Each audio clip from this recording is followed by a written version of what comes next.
How's it going, guys? Andrew here with Justified EDC, and we are back in the car today. As you guys can probably hear from my voice, I am very much still sick. Actually, since we last spoke from last video, I am back to having some bronchitis. I had to go to the doctor, and I'm on some new meds and stuff, so I apologize for any coughing or just the sound of my voice in general, but I wanted to get another video, guys, out for you. I really appreciate the support on the last one. That last one, the channel update and the EDC update, it was kind of just like a throwaway video, and you guys really turned out lots of views on that, so I really appreciate it. It's very hard for me to sit at my desk and film right now, so this gives me a good excuse to just get out of the house, get some sunshine, some fresh air. So I appreciate you guys sticking with me for the, the kind of one hand and different setup and all that kind of stuff. So we're just going to go over some fixed blades that I think you should be aware of. Some of them you've seen before. These two you've seen before. The rest of them are new. And I wanted to get some first impressions out for the people that sent them along. So I appreciate you sticking with me. We're going to grab these two here first and go over here and go over these first, because these are blades from the channel sponsors. So I will always put time or the time links down here on the bottom.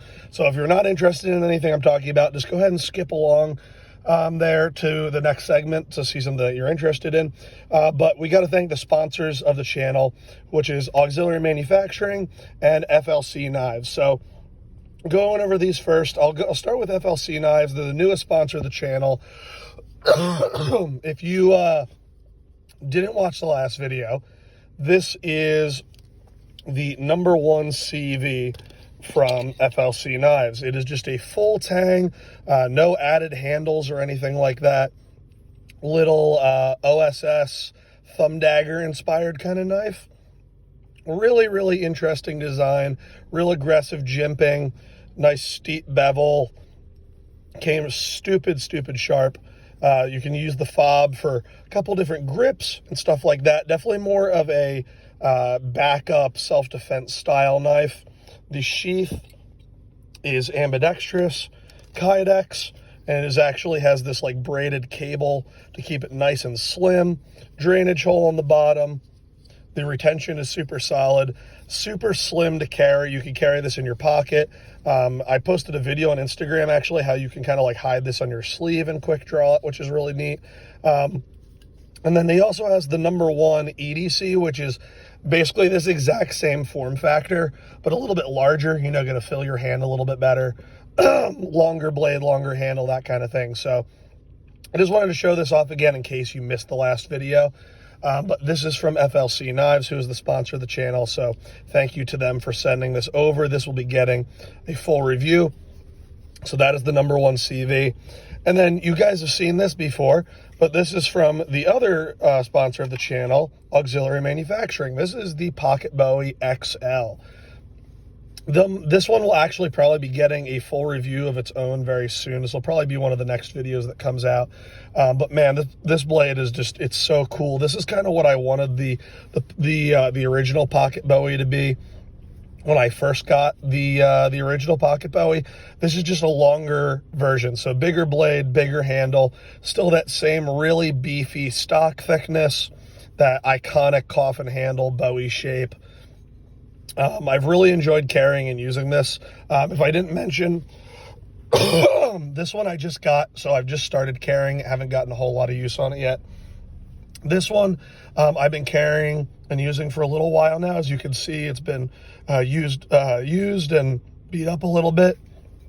This is a full tang AEBL blade, G10 handles, sculpted coffin style handle, clip point blade, short flat grind. No sharpening choil, which I really enjoy, and is super comfortable in hand. This it's extremely neutral, which you guys know I like.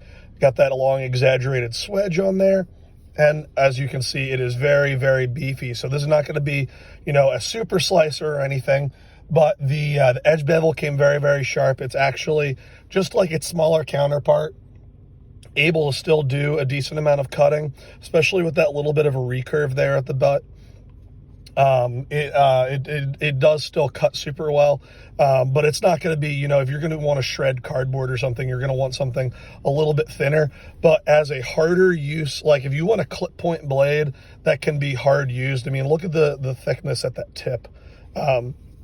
There's not a lot of Bowie blades like that you're going to be able to use as hard as this. So the only thing I did to this is I put a little bit of this grip tape on here, just because these are still like they have this kind of like rock texture on the handles, but it is still a little bit slick, so that just gives you a little bit of extra grip in the hand.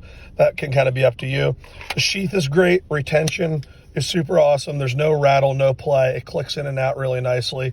I have a DCC clip on here, so I can kind of carry it on my offside inside the waistband, just like that.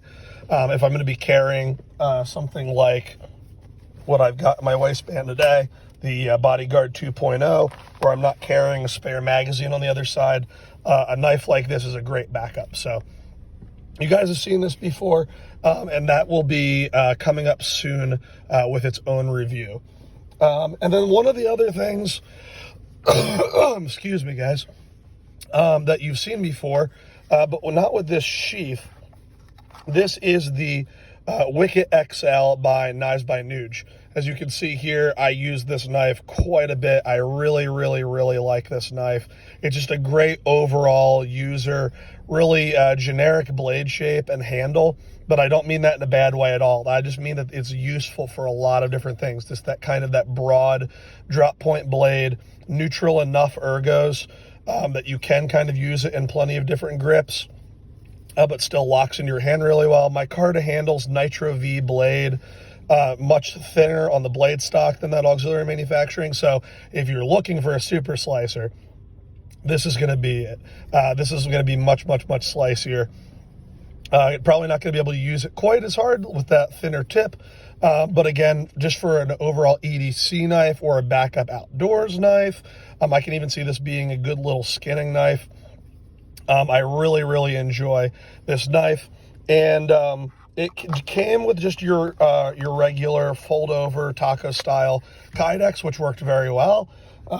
Carried on a soft loop or something outside the waistband. But I had asked him if he would be able to make me a pocket sheath for it.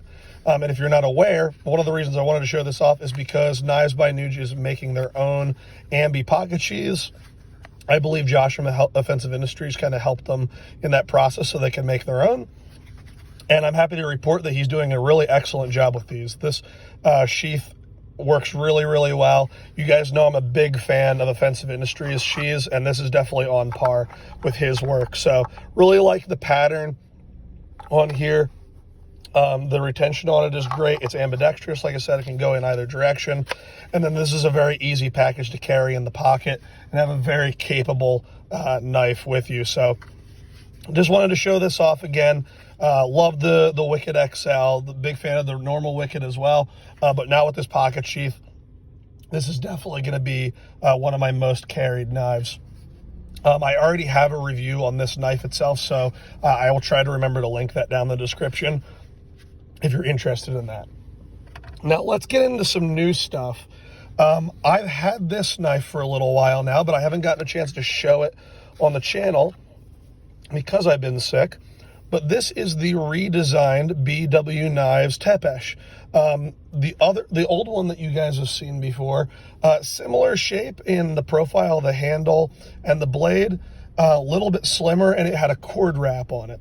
But this is the redesigned Tepes, which some of the things you're probably going to notice, I wish I had brought the other one as a side-by-side comparison, but when I do the full review, we'll show them side-by-side.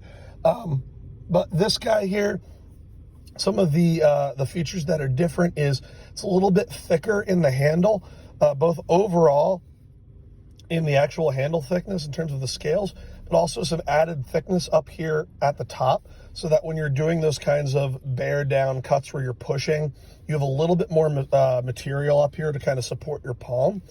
The blade itself is a little broader as well. They've also added the double row of jimping, so not only can you use it in your kind of standard saber grip, but if you want to choke up and have your thumb up farther to kind of support those kinds of push cuts, you can do that as well. Again, the blade is a little bit broader.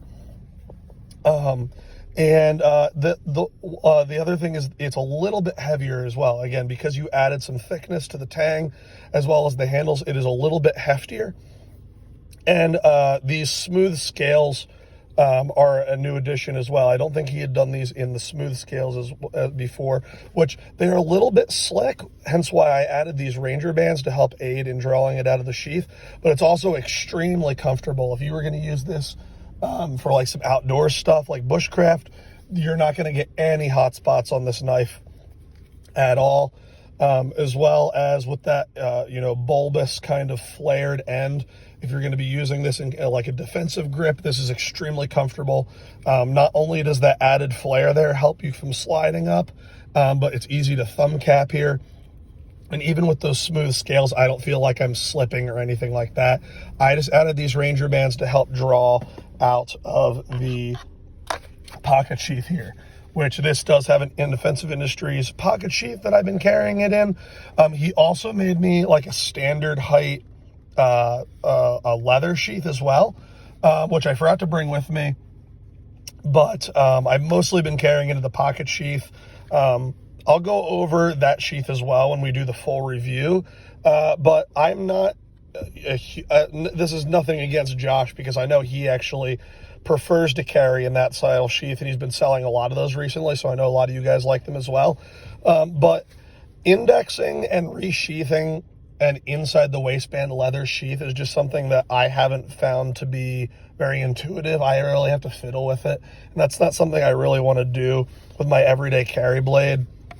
So I haven't been carrying in that sheath as much, but I do really like this in the pocket sheath. Again, it is a little bit hefty, but especially if you were going to be using this in like some outdoor applications, you can kind of choke back on here and kind of get those snap cuts, which the extra weight really helps with. But I've been, overall really been enjoying this, even though it is a little bit thicker. It has that short flat grind on here, which again, if I didn't say, this is a full tang Nitro V blade like most of BW Knives stuff. Even with that shorter flat grind, this is still sliced really well. The edge bevel came extremely sharp, as all of his stuff does. I really like the color combination. This has just been a really well-performing knife so far, and I apologize to Brad that I hadn't gotten a video out on this yet. He did just drop some of these, and I wanted to show this off before I did the full review on it, because I think it is such a great knife, and it looks amazing as well. Really love that kind of neutral handle, coffin bowie kind of idea. It's really interesting to see this next to the Pocket Bowie XL from Auxiliary Manufacturing, just to kind of see how kind of the same inspiration can be done two different ways. Like, these are both coffin handle Bowie inspired knives, but they're just very different in overall, performance, not only performance, but just in aesthetics as well. And I think it's really cool how two different makers can take a similar influence and do something so different. So anyways, just wanted to show those off side by side before we move on, because I think they're both pretty great.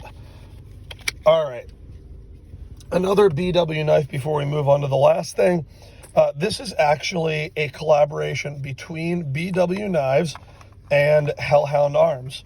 Hellhound, you guys, if you've been following the channel, makes some of my favorite holsters.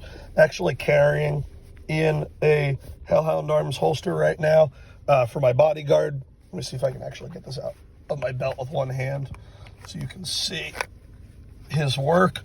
So if you're not familiar with Hellhound Arms, this is one of his holsters for the Bodyguard 2.0. Let me just throw that in my glove compartment, since I am out in public. Don't want to just have a gun sitting out on the side of my seat in case a cop rolls up or something. But this is a collaboration between Hellhound Arms and BW Knives. This is the McLean. And if you're familiar with BW Knives and his son, Caleb, who is Crossroad Custom, this knife actually looks very similar to one of Caleb's models, the Orlock. But, so it's, from what I understand, is pretty much the exact same blade and the handle shape, but the handle is shrunk down and is also a little bit thicker. And they put this really cool milled pattern on the handle as well. So the knife itself is made by BW Knives, And then the sheath, which is ambidextrous on this like mini tech lock, is made by Hellhound Arms. This is on loan to me from Hellhound. I should have said before, actually, these were both sent to me by my respective sponsors. This was sent to me by Nuge for review, and this was also sent to me by BW Knives for review. This was sent to me by Hellhound for review, but this is just on loan. This will be going back to him. This is actually his personal blade. But when I saw this, and I wish I had brought out my oar lock with me, because I do have a Crossroad custom oar lock. But when I originally saw this, I was like, okay, so they're just, they took one of Caleb's models, and they're just making it an exclusive for Hellhound, which is cool.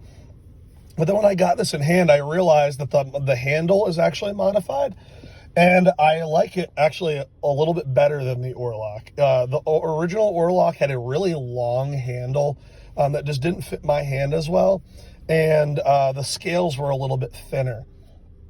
And it kind of felt a little bit strange on a larger knife. Now, again, that was kind of my fault because I did choose the thinner scales. But man, this really just locks into my hand super well. I haven't gotten to use this at all yet. I actually just got this a couple days ago with my new holster from Hellhound. But I haven't gotten to put it to use yet because I've been sick. But just feeling how this works in hand, and the ergonomics and everything, I think this is an absolute winner. I'm really excited to put it to use and be able to, see how it holds up to, hot spots and stuff on use. They also did add the double row of jimping up here, which is really nice. I'll give you a close-up look at that handle texture. Again, full tang Nitro V G10 scales with the red liners. And then the sheath is ambidextrous. Can go in either direction, just like that. And then kind of a outside the waistband horizontal carry with this. I don't even know if this is Tech-Lock branded, but it kind of looks like a mini Tech-Lock. Got the Cordura wrap that Hellhound Arms is known for. I can see this being a great companion knife, or to like throw this on a battle belt or something like that. Not how I normally carry. I would love to see this with a an ambi inside the waistband sheath. And I actually, if I pick up one of these myself, which I might send it over to Josh to get an inside the waistband sheath, just so it's, more suited to how I typically carry. But this is a really, really cool knife. I just wanted to show it off while I have it here. And hopefully I start to feel better and I can get outside and do a little bit of testing with this soon. So that is the McLean from Hellhound and BW Knives. Last but certainly not least, this is, and I don't think this actually has a actual given name because it is kind of a one-off, and I'm going to have to apologize here. I'm going to have to put my phone down here to get this knife out of its sheath.